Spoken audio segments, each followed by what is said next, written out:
Imagine sailing along the Pacific Ocean. Imagine the serenity, the beauty, the pollution. You heard me right. There is a part of the Pacific Ocean that has become the Earth's toilet bowl. It's an unbelievable sight to behold, and our Carolyn Jarvis tonight takes you there. Plastic littering the Pacific shoreline. But where does it end up? Well, that may shock you. Millions of pieces of it are churning in a massive vortex called the Great Pacific Garbage Patch. It's been described as the Earth's toilet bowl. I thought, something is drastically wrong here. This is just a tiny little track we're passing through the ocean, and we're seeing trash every single day. What Captain Moore was sailing through was a swirling current of ocean waters that acts like a toilet bowl, collecting garbage from the ocean edges and trapping it in the middle. No one dumps the trash here. It's either carried out by the rivers or picked up from the shore. But because of how much trash people have carelessly discarded over the years, the garbage patch has grown exponentially and is now estimated to be twice the size of Texas. We put so much trash in it that it's now mixed into the point to where we can never get it out.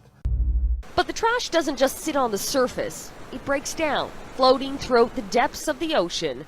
And that's where the problem unfolds. We're going to use this to calculate the ratio of plastic to plankton by weight, which is the way that we compare the available food to the amount of plastic that's in the sample.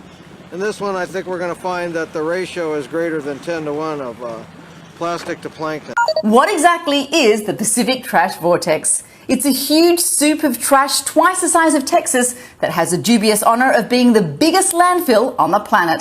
90% of this trash is plastic, 80% which originates on land, and the other 20% comes from seafaring vessels and oil platforms. The name Pacific Trash Vortex might give you a hint that it's in the Pacific. But did you know it's actually comprised of two separate vortexes? The eastern garbage patch floats between Hawaii and California, while the western garbage patch forms east of Japan and west of Hawaii. The two are connected by a super long current called the subtropical convergence zone. So who's responsible for this mess? Well, humans, especially those in the developed world, who are consuming, discarding and replacing mainly Chinese-made crap at an ever-accelerating rate. The US has 5% of the world's population but consumes 30% of the world's resources and creates 30% of the world's waste. No one knows exactly when the Pacific trash vortex began to form, but we do know that plastic has been around for the past 144 years. And apart from a very small amount which has been incinerated, every piece of plastic ever made still exists.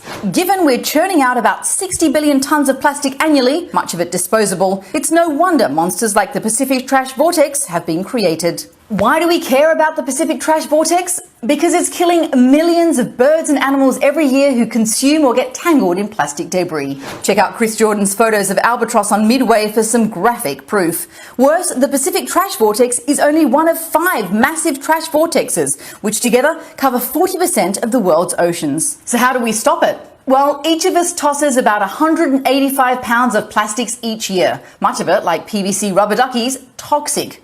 We need to start by stopping. Do we need all those plastic toys and plastic bottles? Can we say no to plastic bags and bring our own canvas grocery bags? Can we commit to recycling?